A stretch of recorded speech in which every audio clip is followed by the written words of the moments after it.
Scrub typhus infection has claimed the lives of 2 people while many are undergoing treatment at the Dr. H. Gordon Roberts Hospital, Jayau. Scrub typhus spreads through the bites of infected berry bugs. The hospital has received infected patients from several districts of Khasi Hills region. Speaking to reporters, a medical specialist at the hospital, Meban Aibor Kharkongor, said this has only recently attracted the attention of the public and health systems in Meghalaya, with more and more cases being diagnosed in the last few years.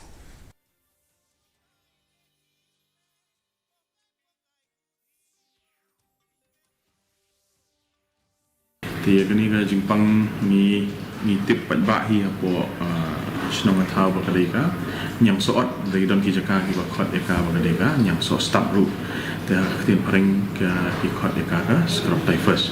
Thì cái này cái jingpang kadeka jingpang shit ko wang yo nomor ba yo rung nyang wa kerteng orientia sud sugamushi udi nyang jingpang hi beret ki kenja bakteria kirum hakamat jong brio lumba ki thelak ki bodon haki senyum haki klau ki butab haki root snong ki jongi te yakini ki jingpang mentangi la sumar la bun senam tangi la sedang ban kam smutu syaya ka jinglong juga jingpang te ka ni sim ni ka kaburu ban kampan syai lang ya baro hawa ya dai ni ka jingpang.